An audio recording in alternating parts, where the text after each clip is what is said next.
비비, 오늘은 오전에 당황스러운 일이 있었어. 아침에 샌더스 중사님과 장비 점검을 하고 있었는데 갑자기 칠소대 분들이 오셔서는 이상한 말씀을 하시는 거야.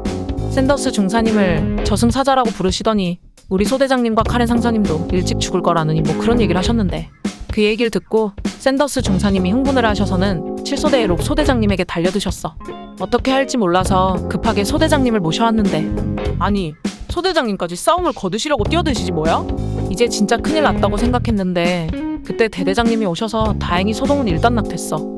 알고 보니까 샌더스 중사님은 여기 오시기 전에 계시던 부대에서 중사님만 빼고 다른 소대원들이 전부 죽은 일이 여러 번 있어서 저승사자라는 별명이 붙었다지 뭐야? 솔직히 그 얘기를 들으니까 나도 샌더스 중사님이랑 같은 소대라는 게 조금 무서워졌어. 그나저나 처음 자대 배치를 받았을 때 7소대에는 인원 부족으로 남는 6전용 짐이 있어서 7소대에 배속됐더라면 나도 멋지게 모빌 슈츠를 조종할 수 있었을 거라고 생각했었는데, 같이 군 생활을 해보니까 7소대 분들은 좀 무서운 사람들인 것 같아. 자꾸 우리 소대장님을 욕하는 것 같기도 하고, 같은 편끼리 사이좋게 지내면 좋을 것 같은데 왜 자꾸 시비를 거시는지 모르겠어. 아무튼 난 이제 정찰 임무를 나가야 해서 이따가 다시 편지를 이어서 쓸게. 보고 싶어 비비. 지구에서 널 그리워하는 미켈 리노리치로부터.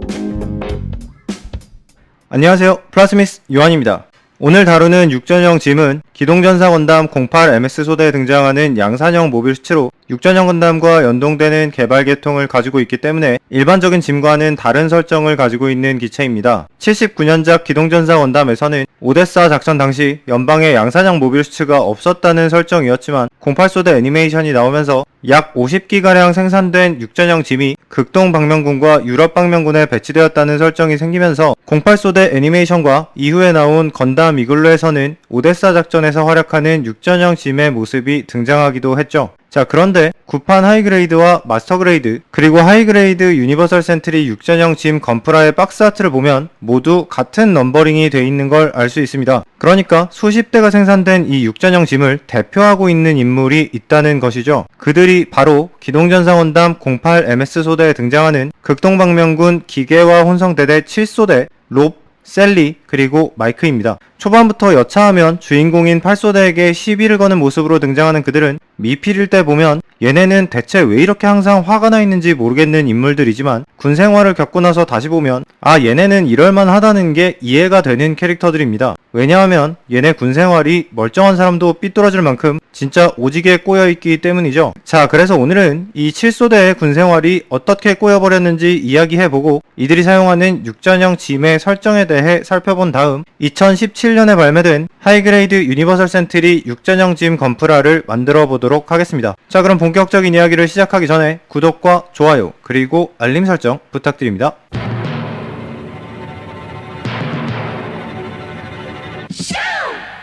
기동전사 건담 08MS 소대에 등장하는 7소대는 총 3명으로 이루어져 있습니다. 이 친구가 소대장인 롭소이고 올백머리라고 있는 홍일점 캐릭터가 셀리야사이며 이 양아치같이 생긴 친구가 마이크인데 계급이 뭔지 공식 설정을 찾을 수는 없었지만 아마도 중사 아니면 하사 정도가 아닐까 싶네요. 자, 아무튼 주인공인 8소대의 구성을 생각해보면 일단 7소대가 인원이 모자라다는 걸 알 수 있습니다. 8소대는 소대장이자 모빌 슈츠 파일럿인 시로를 필두로 육전형 건담의 파일럿 카렌과 샌더스, 호버트럭 드라이버이자 색적 담당인 에레도아, 그리고 호버트럭 부사수이자 모빌 슈츠 예비 파일럿인 미켈까지 합해서 총원 5명으로 이루어져 있죠. 그러니까 3명밖에 안 되는 7소대는 8소대에 비해서 인원이 2명이나 적은 것입니다. 자, 여기에서 이 극동방면군 기계화 혼성대대의 소대 편제를 알아보면 소대마다 건담이냐 짐이냐의 차이가 있긴 하지만 기본적으로 1개 소대는 모빌 슈츠 3대와 호버트럭 1대로 구성되어 있습니다. 그러니까 기본적으로 1개 소대의 최소 구성원이 4명이 필요한 것이죠. 여기서 이 호버트럭은 지중 소나와 감청용 안테나를 장착한 차량인데요. 미놉스키 입자 때문에 레이더가 먹통이 된 전장에서 색적과 관제기의 역할을 수행하기 때문에 대규모 전투보다 소규모 게릴라전이 주가 되는 동남아 전선에서는 작전 수행 시 거의 필수에 가까운 장비였습니다. 그래서 소대 인원이 부족한 경우 모빌 슈츠를 포기하고 호버트럭을 운용하는 것이 강제되었죠. 자, 그렇기 때문에 인원이 3명밖에 없는 7소대는 작전 수행 시 셀리가 호버트럭을 운용하고 롭과 마이크가 육전형 짐을 사용해야 했습니다. 그러니까 안 그래도 육전형 건담보다 성능이 떨어지는 육전형 짐을 쓰는 것도 짜증나는데 심지어 파일럿까지 부족해서 그나마 있는 육전형 짐 한 대를 사용할 수 없었던 거죠. 게다가 작품에서 보면 짐을 쓰는 소대에 인원이 부족하다고 해서 딱히 그걸 감안해서 간단한 임무를 주는 것도 아닌 것 같기 때문에 실소대가 불만이 가득한 상황일 수밖에 없었겠죠. 아마도 이 친구들은 허구한 날 자기 소대에 인원 보충 좀 해달라고 탈영을 했을 거예요. 자, 그런데 어느 날 옆 소대에 현재보다 넘치는 인원이 보충돼 버린 겁니다. 작품의 초반에 8소대에 초과 병력이 보충된 이유는 8소대에 합류한 3명 중에서 샌더스는 원래 이 부대에 배치될 게 아니었기 때문입니다. 애니메이션의 1화를 보면 시로와 미켈은 원래부터 지구로 배속될 예정으로 수송선에 타고 있었고, 샌더스는 원래 루나2에 있었는데 아이날 고기동시험형 자쿠에게 소대가 박살나버리는 바람에 원대 복귀조차 하지 못하고 그 자리에서 시로와 같은 부대에 배속돼 버렸죠. 아마도 이것은 야전 부대의 상황을 잘 모르는 상급 부대에서 그냥 수송선에 같이 타고 있던 시로랑 같은 소대에 샌더스를 꽂아버린 경우라고 볼 수 있겠는데요. 군생활 해보신 분들은 아시겠지만 우리한테 신병 줄 차례인데 인원이 부족하지도 않은 옆 분대에 뜬금없이 신병이 들어오면 불만이 나올 수밖에 없는 상황이잖아요. 7소대가 처한 상황이 바로 그거랑 비슷했던 거죠. 게다가 야전 경험은 둘째치고 심지어 지구에 와보는 것도 처음인 물소위 자식이 자기들이 쓰는 육전형 짐보다 성능이 좋은 육전형 건담을 타게 되었고,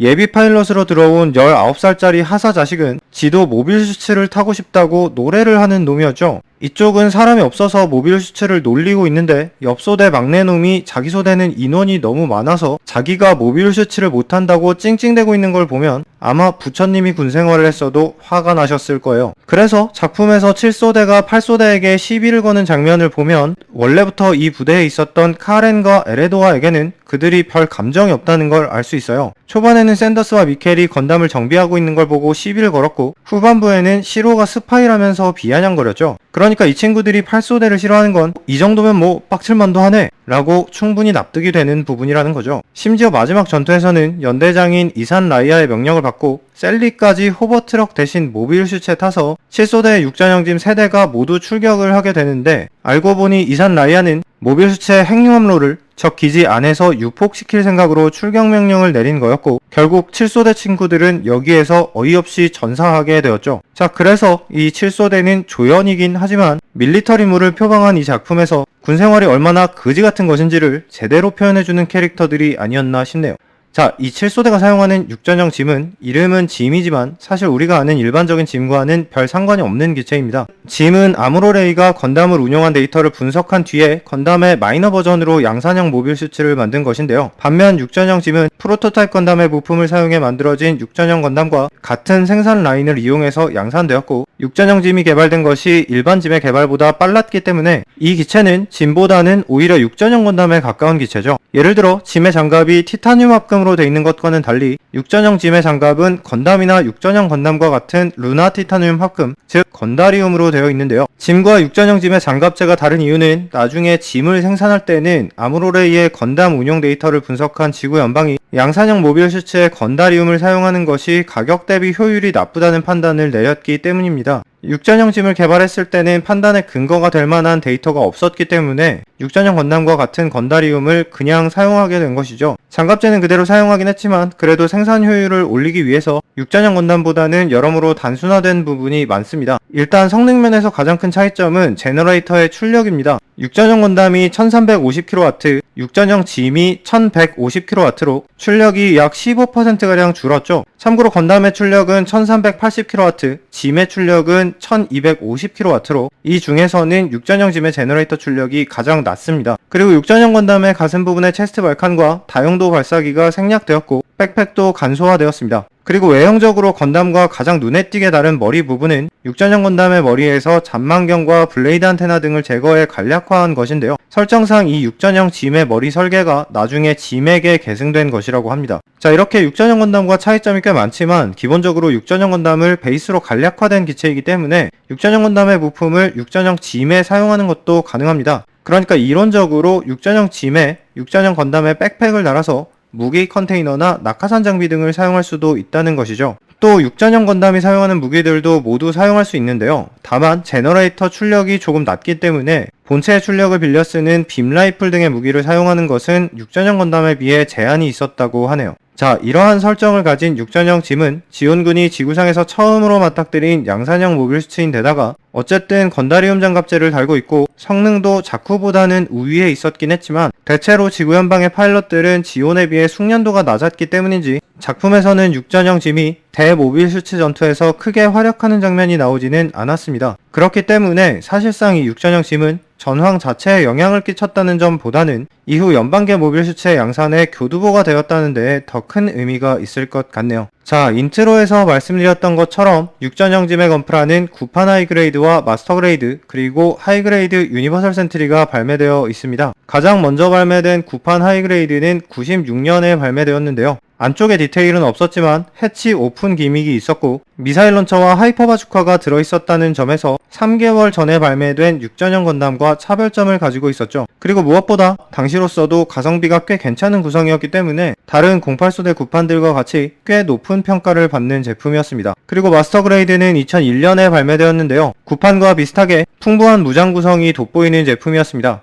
미사일 런처는 미사일이 따로 사출돼 있어서 미사일이 발사되는 듯한 장면을 연출할 수도 있었고 짐 스나이퍼가 사용하는 롱레인지 빔 라이플도 포함되어 있었습니다. 그래서 생놀이 제품으로 짐 스나이퍼가 금방 나올 거라고 예상했었는데 이상하게도 이건 또 5년이나 뒤인 2006년에 출시되었었죠. 자, 그리고 하이그레이드 UC 육전형 짐은 2017년에 출시되었습니다. 이미 다른 인기 기체들의 리바이브 버전이 나오기 시작한 뒤라서 왠지 이것도 리바이브 버전일 것 같지만 육전형 짐의 하이그레이드 유니버설 센트리는 이게 처음 나온 제품입니다. 머리 부분이 원작과 많이 다르게 나와서 호불호가 갈리는 제품이긴 하지만 이게 나오기 전까지 144분의 1 스케일 육전형 짐은 9판밖에 없었기 때문에 나름대로 팬들의 갈증을 해소해준 제품이었는데요. 자, 그럼 이제 이 제품을 조립해 보도록 하겠습니다. 박스 아트에는 우리의 7소대 친구들이 그려져 있습니다. 세대가 모두 출격한 최종전의 모습이네요. 모두 X를 눌러 조이를 표합시다. 육전형 짐은 전체적으로 주황기가 약간 도는 아이보리색으로 사출되어 있고 몸통과 발 부분에 주황색 포인트 부품이 있습니다. 프레임 부분 런너는 육전형 건담 리바이브의 것과 같은데 그 제품에서 이걸 우려먹었기 때문이죠. 머리에 바이저 안쪽 부분에 약간의 디테일이 들어가 있고 바이저 부품은 청록색 클리어로 사출되어 있습니다. 그리고 옵션 무기로 들어있는 하이퍼 바주카와 네트건은 별개의 런너로 사출되어 있는데요. 근데 이건 분명히 하이퍼 바주카인데 왠지 모르게 런너와 매뉴얼에 로켓 런처라고 써있네요. 다들 아시겠지만 육전형 짐이 쓰는 원래 로켓 런처는 이건데 이건 이 하이그레이드 유니버설 센트리 제품에는 들어있진 않습니다. 호일실은 메인 카메라와 조준경에 사용하는 것과 가슴의 덕트와 발목 부분의 색 분할을 보조하는 것 등이 포함되어 있고요.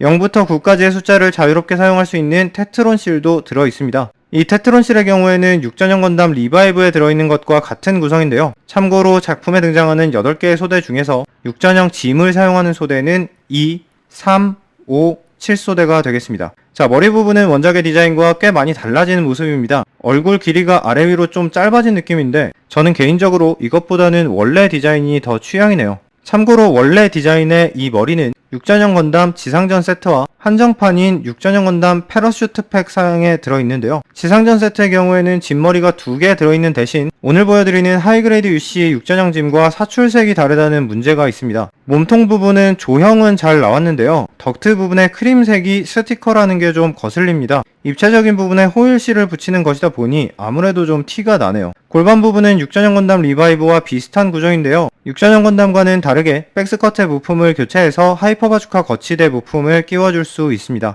또 관절 부품이 같기 때문에 팔 부분의 가동성은 육전형 건담과 같습니다. 마찬가지로 다리 부분도 훌륭한 가동성을 보여주고 종아리에 빔사벨을 수납하는 기믹도 들어가 있습니다. 그리고 실드 또한 육전형 건담과 같이 땅에 세울 때 쓰는 다리와 팔에 고정하는 조인트가 달려 있습니다. 그리고 머신건 부품 또한 육전형 건담의 것과 같은 부품을 사용하고 있네요. 하이퍼 바주카는 탄창을 분리할 수 있게 되어 있고요. 아까 말씀드렸듯이 백스커트에 끼워줄 수 있습니다. 네트건은 손잡이와 보조 손잡이가 가동이 돼서 포즈 잡을 때 활용할 수 있는데요. 참고로 이 네트건은 애니메이션의 6번째 에피소드에서 8소대가 사용했던 이겁니다. 그리고 이 제품에는 기본적인 쥔손에 왼손 편손이 들어있는데요. 총 잡는 손이 따로 들어있지는 않지만 그 대신 모든 무기를 쥔손으로 잡을 수 있도록 디자인되어 있습니다. 자, 이렇게 하이그레이드 유니버설 센트리 육전형 짐을 만들어 보았습니다. 전반적으로 퀄리티도 좋고 구성도 괜찮은 편이었는데 역시 저는 이 머리 부분 디자인이 좀 마음에 안 드네요. 개인적으로는 패러슈트 팩에 들어있는 머리를 그냥 여기다 넣어줬으면 더 좋았을 것 같아요. 그래도 발매가 늦었던 만큼 아무튼 퀄리티 자체는 훌륭하게 나왔고 가동성도 꽤 좋기 때문에 08소대를 좋아하시는 분들께는 추천드릴 만한 제품이 되겠습니다. 자, 오늘은 08소대 등장인물인 7소대 친구들과 함께 육전형 짐에 대해 이야기해 보았는데요. 더 이상 미뤘다가는 기다리시는 분들이 목이 빠져버릴 것 같아서 저는 다음 주에 구프 커스텀과 노리스 패커드 형님에 대한 이야기로 돌아오도록 하겠습니다. 자, 그럼 여기까지 저는 플라스미스 요한이었습니다.